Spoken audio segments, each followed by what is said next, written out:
Season 49, War number 1, and we are up against Sålty. This time my team will be White Tiger, Toad and Sunspot, and I will be taking Path 2 in Section 1, Path 1 in Section 2, and then I will be taking Serpent, Gorr, Masacre, Warlock and Thing mini-bosses. No bullseye boss this time around, mainly because my track record against him sucks, and well, we have better options.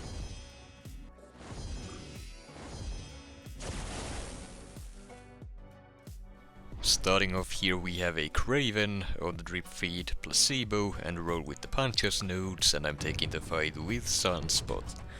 Now it didn't really matter who I use here, all three of my champions are tactic attackers, so all of them work, and Kraven isn't exactly the most difficult defender to deal with.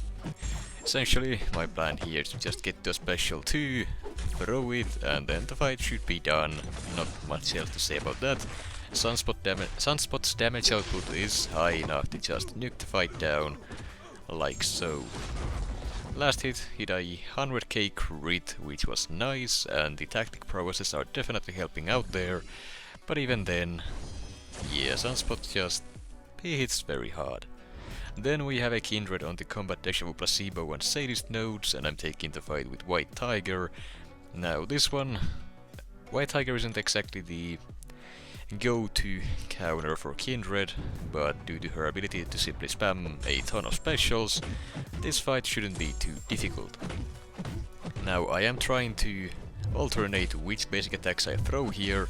Due to the combat deja vu placebo node, Kindred is a mystic defender, so not stacking too many of those buffs on myself and allowing them to expire would be a great idea, since the more specials Kindred spams, the more damage I'm gonna take, and well, the more annoying he's gonna be. Regardless, he's already down to the root phase, before he even got to 30 of those infestation charges, meaning even though the root did trigger, I wasn't taking any of the degen damage, so just had to bait out a single special one there to end it, throw my own special to cancel the root, and the fight was done. Took a bit of cheap damage, but that's alright. The next fight is one where I should be able to just heal it all back anyways by stealing the opponent's regeneration. And this fight is a Sersi on the Never Back Down node, along with Indomitable, and I'm taking the fight with White Tiger. Essentially Sersi is not really a difficult defender to fight even with a tactic, and especially with a Mystic champion, you can simply just abuse Mystic Dispersion while the glancing is up, hit her to trigger the regen buffs, which will feed your Mystic Dispersion, allowing you to simply spam special 2s here over and over again. Before I throw my first special 2, I tried to wait out the glancing, but I accidentally chained my first special 2 off from a basic attack while the glancing was still up, which failed my fury buff, and along that the power steal as well. So overall, bad start, and here, once again, same as last season, I simply missed the dex on the special 2 somehow. I just didn't react to it in time, and now...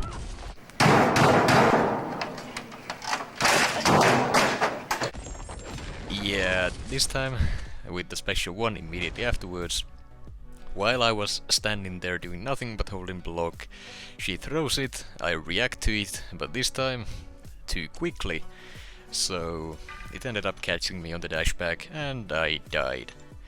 So yeah, horrible start to this season, but honestly I don't have an excuse for that. For the special 2 I was too slow, for the special 1 I was too quick, and overall it's just user error, and I just suck. That's about all there is to it. There is no way I should ever die to this matchup, but here we are, I guess. So I went ahead and revived, healed up, and went back in to finish out the fight, trying to play this carefully by not even allowing her to get a special 1 before I get to my special 2 without the glancing, throw it, finish out the fight, and that's that. A horrible fight from me, but as you'll see later, that death doesn't exactly make or break this war. Either way, next up we have a Hulk here on the buffet over time and Arc Overload nodes, and I'm taking the fight with White Tiger. Now Hulk is a science champ, so my Mystic Powerback boosts will not work here, but that's fine. White Tiger is nullify immune, so the buffet node never triggers, and then the arc overload node will feed Mystic Dispassion whenever those buffs expire. The only thing I really need to worry about here is that unstoppable trigger there when Hulk enters his rage, and to deal with that I simply waited until he was at 14 of those passive furies, then parried him and hit him. If he triggered the unstoppable, just wait it out. If he doesn't, just go for another parry and do it again, until he finally does trigger it. Now at this point, all I gotta do is just keep hitting him until the fight is done. My damage output is heavily cut down by inequity due to all of those debuffs on me, but that's also fine. I'm not really worried about being too quick here, as long as I finish the fight without dropping a death stupidly again. I'm happy with that. One more special 2, fight is done with a full yellow bar in just over a minute, so overall not even too long of a fight, though I'm sure it could have been faster with some other champions. And next up is a fight that I was very worried about.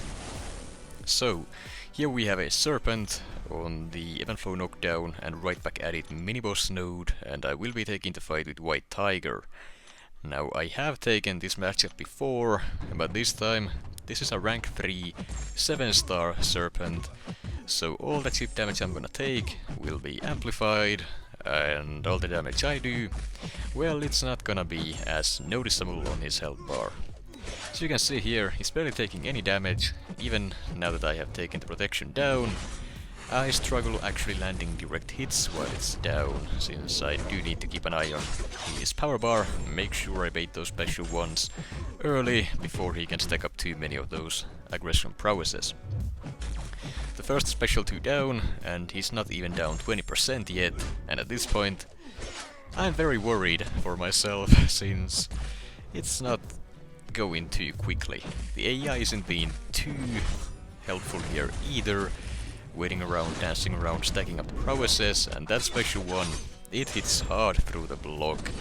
And probably another reason why it does that is the stat focus, since this is a 7-star. The extra block penetration is definitely noticeable, and yeah, I hate it. I really don't think it should be allowed to have that on some of these champions like Serpent or Bullseye, but I understand that making special cases for them is not exactly feasible. Now, one thing that I realized here for this specific matchup afterwards is that I probably shouldn't be spamming my special 2s. Even though the special 2 hits harder, the special 1 gives me an extra fury buff every single time, so I should be able to nuke the fight down quicker with my basic attacks by utilizing those extra furies, and that would probably make this fight easier to deal with and also safer. Now, almost 2 minutes in, Serpent is down to roughly 30%, but so am I, so this is basically a race against the clock. The one thing I have going for me here is the fact that this Serpent is not awakened, so there is no cheat death mechanic at the very end of the fight, so that's not something I need to worry about. Now, I got dropped to 15%, triggering White Tiger's dupe ability, the very potent power gain, allowing me to spam some more specials, and I did manage to close out the fight before dying to all the chip damage.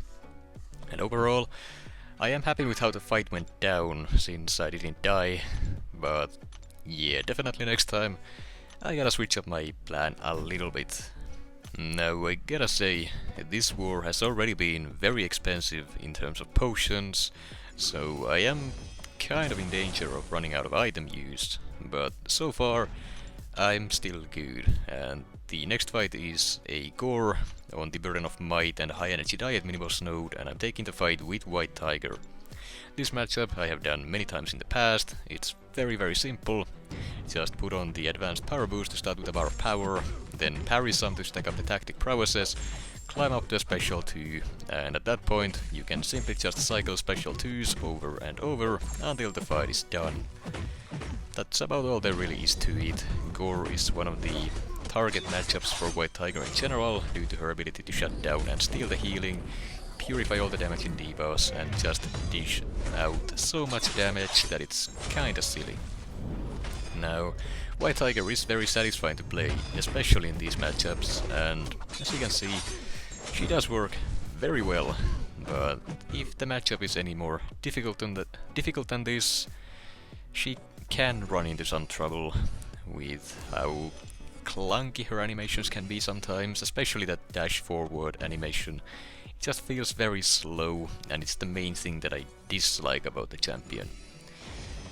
I'm not exactly sure why it's that way, but it's just sometimes when you dash forward with her, you just get parried or caught on the dash forward, and it's just annoying. Either way, next up here we have a Masacre on the Hazard Shift, Incinerate and Poison miniboss node along with Stun Immune, and I'm taking the fight with Toad.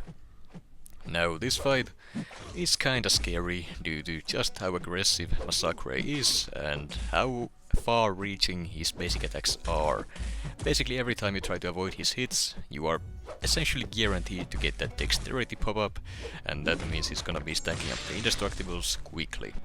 So you definitely gotta make sure you keep the tactic prowesses up and make sure you don't lose them, because you will lose them very quickly if the AI is being annoying. Then Toad is immune to poison, so that's half of the hazard shift node dealt with, and also whenever he is inflicted with Incinerate, he has a chance to trigger that paralytic secretion, which is that passive regeneration, which then allows you to inflict poisons on contact, so that's a nice little bonus you get if you get incinerated. On another note, if you use an Incinerate immune against Masacre and you trigger the Incinerate immunity, you take a burst of damage, and that's not something you want, it hurts a lot. So essentially, just don't use an Incinerate immune champion against him on those nodes.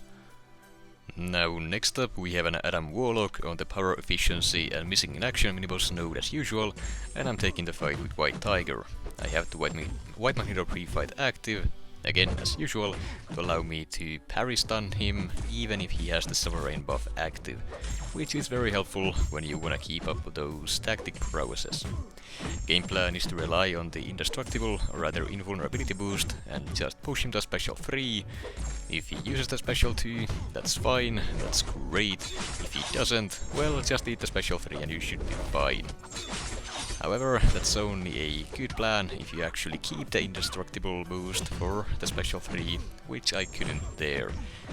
After my special 2, I was spamming the striker button as quickly as I possibly could, but she just wouldn't throw it and I ended up eating a combo. Luckily though, he didn't punish me with a special 3 immediately afterwards. He definitely could have, and the result might have been very bad, so I would say I was pretty lucky I didn't actually die there. Overall the fight isn't too difficult, so long as you play it properly, and well, it can get scary at times as we saw there, so still not an easy matchup by any means.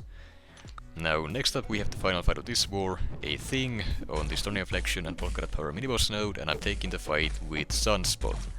Now, all of Sunspot's specials, well, namely the special 2, would trigger Thing's protection, so it's essentially useless here.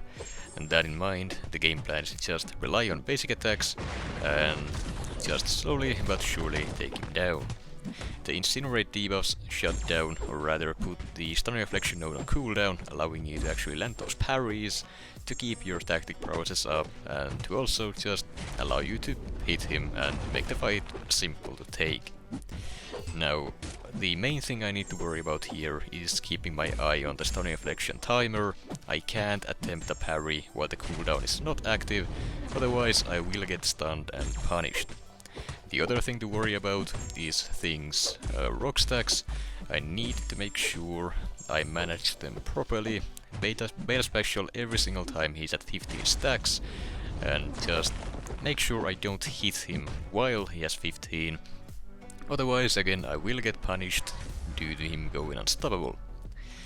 Now, the last thing to really keep an eye on here is your own charges here. Whenever you're getting low, just pop that special 3, which you should be at by the time you run out of charges, to reset them and just keep on going. Overall, the fight is very simple, so long as you play it slow and steady. No reason to go for special 1s, special 2s, just save your power for special 3 whenever you need it, and rinse and repeat. I do have the White Magneto pre-fight active for this fight as well. The longer parries are nice, but it's not needed. The damage increase also, I think, is actually hurting me here at times, since some of my basic attacks, when they crit, can trigger the protection. For some reason, I'm not exactly sure why, only some of them do. Either way, it's not really a big problem, just slows down the fight a little bit, and overall, yeah, this thing can be scary without a counter, but Sunspot, I would consider him one of the stronger ones, especially with these tactics.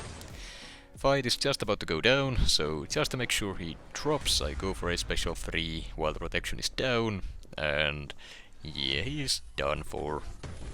I did take some damage there, mainly from the brute force node, and also I did get hit at one point, but I still had the invulnerability boost from the previous fight, so that didn't end up costing me anything.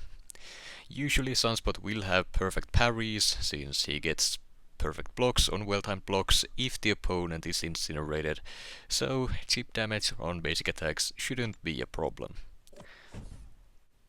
As for the results, we did end up losing the war 5-21. So I'm not exactly sure what went wrong. I think some people just didn't get the memo that season has started, and yeah, that was a horrible score by us. But at the end of the day, that means that my death didn't exactly make a difference, so once again a silver lining in my deaths, which again is not something I should really celebrate, since a death is a death and I would rather not die. Either way, on to the next war.